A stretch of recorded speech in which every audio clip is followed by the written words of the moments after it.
శ్రీమాత్రే నమ. జై గురు దత్తాత్రేయ నమ. ఈ వీడియోలో మనం ఏప్రిల్ 2వ తారీఖు నుంచి మే 11వ తారీఖు మధ్యన కుజగ్రహం మేషరాశిలో సంచరిస్తున్న సమయంలో ఎటువంటి ప్రభావాలు కనబడతాయి అనే పరిశీలనలో మనకి ఏప్రిల్ 2వ తారీఖున శని భగవానుడు మీనరాశిలో ప్రవేశించి అక్కడ ఉన్నటువంటి శని భగవానుడితో కలియడం జరుగుతూ ఉంటుంది. ఇది ఒక విధంగా మంచి కాంబినేషన్ కాదు. శని భగవానుడు కుజగ్రహంతో కలిసినప్పుడు వృత్తిపరమైనటువంటి ఇబ్బందులు జాతకుడికి ఏర్పడుతుంటాయి. అదే శని భగవానుడు కేతుగ్రహంతో కలిసిన ఉద్యోగంలో మార్పు కానీ ఉద్యోగం పోవటం కానీ జరుగుతూ ఉంటాయి. అలాగే ఎవరి జన్మ జాతకంలో అయినా సరే శని కుజగ్రహాలు కలిసినప్పుడు వారు జీవితంలో తొందరగా సెటిల్ అవ్వలేకపోవడం, ఏ వృత్తి యందు ఆసక్తి ఉండదు, మంచి నాలెడ్జ్ ఉంటుంది, టెక్నికల్గా చాలా తెలివైన వారు ఉంటారు, అయితే పని చేయడానికి ఇష్టపడకపోవడం వల్ల వారి జీవితంలో సరిగ్గా సెట్ అవ్వలేకపోతుంటారు. కొంతమంది జీవితాంతం ఏ ఉద్యోగం చేయకుండానే ఉంటారు. అలాగే పెళ్ళి కూడా చేసుకోకుండా ఉండేవాళ్ళు కూడా ఉంటుంటారు. ఒకవేళ వివాహం అయినా కూడా వారి జన్మజాతకంలో శని కుజులు కలిసి ఉంటే వివాహ జీవితం కూడా సరిగ్గా సాగపోవడం జరుగుతూ ఉంటుంది. ఇదే స్త్రీ జాతకంలో శని కుజులు కలిసి ఉంటే అసమర్థుడైనటువంటి భర్త రావడం వల్ల ఆమె వివాహ జీవితం చాలా స్ట్రగుల్గా ఉంటుంది. భర్తకు సంపాదన లేకపోవడం, భార్య మీద ఆధారపడడం, ఇటువంటి ఇబ్బందుల వల్ల జీవితం స్ట్రగుల్ అవుతుంటుంది. బట్ ఏదైనా రెండు శత్రుగ్రహాల కలయిక మీనరాశిలో కంప్లీట్గా ఎటువంటి ప్రభావం చూపుతుంది, ప్రస్తుతం జరుగుతున్నటువంటి యుద్ధ వాతావరణంలో ఈ గ్రహాల ప్రభావం ఎంతవరకు ఉంటుంది అన్న విషయాన్ని మనం ఈ వీడియోలో పరిశీలించే ప్రయత్నం చేద్దాం. ఈ వీడియోలో మనం మేషరాశి వారికి ఏప్రిల్ 2వ తారీఖు నుంచి మే 11 మధ్యలో మీనరాశిలోకి కుజగ్రహ ప్రవేశం వల్ల ఈ రాశి వారికి ఎటువంటి ప్రభావం చూపుతుంది అన్న విషయాన్ని పరిశీలించే ప్రయత్నంలో కుజుడు మేషరాశి వారికి అటు రాశ్యాధిపతిగా అటు అష్టమాధిపతిగా 12వ స్థాన సంచారం అన్నది ఒక విధంగా జాతకుడికి ఒక విధమైనటువంటి ధన వ్యయం జరిగే అవకాశం ఉంటుంది. అంటే కుజుడు భూకారకుడు, అన్నదమ్ములకి కారకుడు, ఒక విధంగా వివాహానికి మాంగళ్యానికి కూడా కుజుడే కారణం. ఏదైనా ఒక శుభకార్యం ఇంట్లో జరగాలంటే గురుబలం ఎంత ఇంపార్టెంటో కుజుడు కూడా అంతే ఇంపార్టెంట్. అంటే కుజుడే మంగళకారకుడు. ఆ కారణాల వల్ల కుజుడు 12వ స్థానంలోకి రావడం వల్ల ఈ మేషరాశి వారికి ఏదో ఒక శుభకార్యం నిమిత్తం ధన వ్యయం జరిగే అవకాశం ఉంటుంది. అది ప్రధానంగా మరి మీ తోడబుట్టిన వారికి, చెల్లెలకో తమ్ముడికో లేదంటే ఈవెన్ స్నేహితుడికో వివాహం జరుగుతుంది. ఆ వివాహంలో మీరు ప్రధాన పాత్ర వహించి ఎక్కువ మీ భుజస్కంధాల మీద వేసుకొని ఆ వివాహాన్ని చాలా వైభవంగా జరిపించే అవకాశం ఉన్నది. అలాగే ఈ సమయంలో మీరు ఏదైనా స్థల మార్పు, ఉద్యోగ నిమిత్తం, అది విదేశం కానీ ఇతర రాష్ట్రం కానీ ఇతర దేశం కానీ వెళ్ళే అవకాశం ఉంటుంది. స్థాన చలనం అన్నది ఇండికేట్ చేస్తుంది. ఇక్కడ ఈ రాష్ట్రాధిపతిగా ఉన్నటువంటి కుజుడు వ్యయ స్థానంలో ఉంటూ అక్కడ ఉన్నటువంటి శని భగవానుడితో కలిసి సంచరించడం జరుగుతుంది. శని మన మేషరాశి వారికి దశమ లాభాధిపతిగా ఉంటాడు. అంటే ప్రధానంగా వృత్తికారకుడు, దశమ స్థానాధిపతి, కర్మకారకుడు. అటువంటి శని 12లో ఉండగా కుజుడు కలిగడం వల్ల ఏమవుతుందంటే జాతకుడు ఉన్నటువంటి ఉద్యోగాన్ని పూర్తిగా విడిచిపెట్టి వేరొక ప్రాంతంలో కొత్త ఉద్యోగం ప్రారంభించడానికి ఇది అవకాశం కల్పిస్తూ ఉంటుంది. అలాగే కొత్తగా నిరుద్యోగులై ఉండి ఏదైనా ఉపాధి అవకాశాల కోసం వెతుకుతున్న వారికి ప్రస్తుతం మీరు ఉన్న ప్రదేశంలో కాకుండా వేరొక ప్రాంతంలో ఉపాధి అవకాశాలు లభించే అవకాశం ఉన్నది. అలాగే ప్రభుత్వ రంగ సంస్థల్లో పనిచేయడానికి కానీ, లేదంటే మీ యొక్క పెద్దవాళ్ళు తండ్రి గారు, తాతగారు, అంటే మీ కుటుంబ వ్యాపారం అనుకుందాం, అంటే మీ పెద్దవారు చేస్తున్నటువంటి వృత్తిలోకి లేదంటే వ్యాపారంలోకి మీరు ప్రవేశించడానికి కూడా ఇది చాలా వరకు ఈ కాంబినేషన్ దోహదపడుతూ ఉంటుంది. అంటే మీ పెద్దవాళ్ళు వైద్యులో ఉంటే మీరు వైద్య వృత్తి, వారు వడ్డీ వ్యాపారం చేస్తే మీరు వడ్డీ వ్యాపారం, రాజకీయాల్లో ఉంటే మీరు రాజకీయాల్లోకి, ఈ విధంగా మీరు మీ కుటుంబ వృత్తిలో ప్రవేశించడానికి అవకాశం ఉన్నది.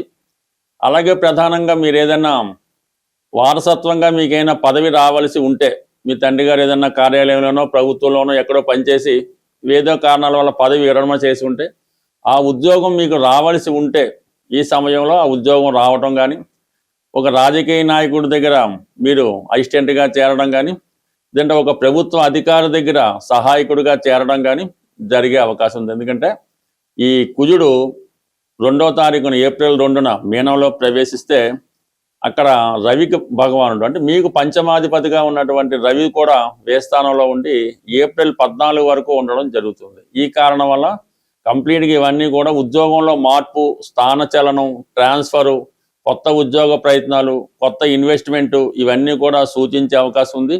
బట్ ఏదైనా ఉద్యోగపరంగా మార్పు అనేది తప్పకపోవచ్చు. అయితే మీరు ఏదైనా పెట్టుబడి పెట్టి వ్యాపారం చేద్దాం అనుకున్న వాళ్ళు మాత్రం చాలా జాగ్రత్తగా ఆలోచించి ఇన్వెస్ట్ చేయవలసి ఉంటుంది. తొందరపడి ఏమాత్రం నిర్ణయం తీసుకొని ఇన్వెస్ట్మెంట్ చేసినా, ఎవరికన్నా ధనం నమ్మి ఇచ్చినా తిరిగి చూడటం అన్నది ఇంచుమించుగా అసాధ్యమవుతుంది. ఈ సమయంలో మీకు కావలసిన వాళ్ళే, దగ్గర రక్త సంబంధికులే మోసం చేసే అవకాశం ఉంది. కాబట్టి ఇతరుల మాటలు నమ్మకుండా మీకు మీరే నిర్ణయం తీసుకోవడం మంచిది. బట్ ఈ సమయంలో మీరు ఏదైనా కొత్త గృహం కొని, కొత్త స్థలం కానీ, వాహనం కానీ, ఇటువంటివి మీ కొరకు కొనుక్కునే అవకాశాలు అయితే చాలా పుష్కలంగా ఉన్నాయి. కానీ రిస్క్తో కూడుకున్నటువంటి వ్యాపారాలు మాత్రం 100కి 100 వారికి దూరంగా ఉంటేనే మంచిది. ప్రస్తుతం ఈ కుజ శని గ్రహాల కలయిక ఏదన్నా ఇప్పుడున్నటువంటి జరుగుతున్నటువంటి యుద్ధ వాతావరణం అవనవండి, ఈ పెట్రోలు, గ్యాసు, నిత్యావసరాలు వస్తువులు ధరలు పెరగడానికి ఈ గ్రహాల కలయిక కొంతవరకు కారణం అవుతూ ఉంటుంది. చాలా వరకు నిరుద్యోగ సమస్య కూడా పెరుగుతూ ఉంటుంది ఈ గ్రహాల కలయిక వల్ల. సో దీనికి పరిహారం మనం ఆలోచించినప్పుడు, కుజుడు విష్ణుమూర్తి అంశ, శని భగవానుడు ఈశ్వర అంశ. అంటే అంతా ఒకటే, కానీ జస్ట్ క్లారిటీ కోసం చెప్తున్నాం, అందరూ ఒకటే. ఈ రెండుకి జాయింట్గా కలిపి ఆంజనేయ స్వామి అటు కుజుని యొక్క సమస్యలు, ఇబ్బందులు తొలగాలనంటే, కుజుడి వల్ల వచ్చే ఇబ్బందులు, అన్నదమ్ముల మధ్య విభేదాలు, భార్యాభర్తల మధ్య విభేదాలు, రుణ సమస్యలు, ఇటువంటివన్నీ కూడా కుజుని వల్ల వస్తూ ఉంటాయి. దానికి పరిహారానికి ఆంజనేయ స్వామి. నిరుద్యోగ సమస్యకి శనివారం నాడు రెగ్యులర్గా హనుమాన్ని పూజించుకుంటుంటే అవి నిరుద్యోగ సమస్య సాల్వ్ అవుతుంది. రుణ బాధలు, అన్నదమ్ముల గొడవలు, భార్యాభర్తల విభేదాలు, పెళ్లి సంబంధించిన సమస్యలు ఉంటే మంగళవారం రోజు ఆంజనేయ స్వామిని ఆరాధించడం వల్ల ఈ సమస్యలు సాల్వ్ అవుతాయి.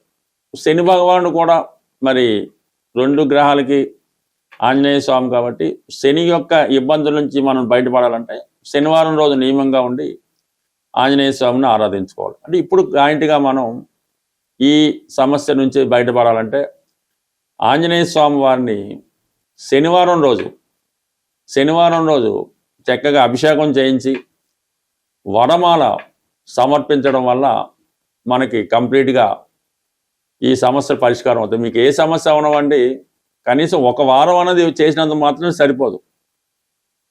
కనీసం 8 వారాలు చేయడం వల్ల ఈ విధంగా రెగ్యులర్గా ఆంజనేయ స్వామి వారికి అభిషేకం, వడమాల సమర్పించడం, ఆ రోజు మనం చాలా నియమనిష్టలతో ఉండడం, 3 సార్లు 3 పూట్ల హనుమాన్ చాలీసా పారాయణ చేయడం వల్ల తొందరగా స్వామి యొక్క అనుగ్రహం పొందడం జరుగుతూ ఉంటుంది. అయితే ఈ 2 గ్రహాలు మీనరాశిలో కలుసుకున్నాయి కాబట్టి మీనరాశి అయినటువంటి అధిపతి గురువు కూడా మనం శాంతి చేయవలసి ఉంటుంది, పరిహారం చేయవలసి ఉంటుంది. గురువుకి సింపుల్గా పరిహారం ఏంటంటే గురువు ఆరాధన, దత్తాత్రేయుడు, షిరిడి సాయిబాబా వారు, రాఘవేంద్ర స్వామి, మీకు విద్య నేర్పిన గురువు, లేదంటే మీకు జన్మనిచ్చిన మీ తల్లిదండ్రులు, వీళ్ళని పూజించడం వల్ల గురువు మీకు ప్రసన్నుడు అవ్వడం జరుగుతూ ఉంటుంది. ఈ సమయంలో మీరు మరీ ఇబ్బందులతో ఉంటే మీ తల్లిదండ్రులకు కానీ మీ గురువుకు కానీ చక్కగా వాళ్ళని సత్కరించి ఒక మంచి వారికి ఇష్టమైనటువంటి వస్త్రాలు బహుమతిగా ఇవ్వడం వల్ల కంప్లీట్గా మీరు ఈ సమస్య నుంచి పరిష్కారం, సమస్య ఉన్నా లేకపోయినా కంప్లీట్గా గురుగ్రహ అనుగ్రహం కోసం దత్తాత్రేయుని ఆరాధించడం వల్ల, దత్తాత్రేయుని క్షేత్రాలు పిఠాపురం అవ్వచ్చు, షిరిడి అవ్వచ్చు, గాన్గాపూర్ అవ్వచ్చు, ఏదో ఒక దత్తక్షేత్రాన్ని దర్శించవచ్చు. లేదా మీ గురువు యొక్క గృహమే దత్తక్షేత్రం అవుతుంది, లేదంటే ఒక గోశాల కూడా మీకు దత్తక్షేత్రంతో సమానం అవుతుంది. అటువంటి వాళ్ళని సందర్శించి అక్కడ కొద్దిసేపు మీరు విశ్రాంతిగా ధ్యానం చేస్తూ కూర్చుంటే మీకు ఆ పాజిటివ్ హీలింగ్ అయి అన్ని గ్రహాలు మీకు వశం అవడం జరుగుతూ ఉంటుంది. మనం గ్రహాలతో పరిచయం పెంచుకొని వాటిని ఆరాధిస్తూ ఉంటే గ్రహాలు మనతో మాట్లాడి అవి ఏం చేయాలో అవే చెప్తూ ఉంటాయి. స్వస్తి.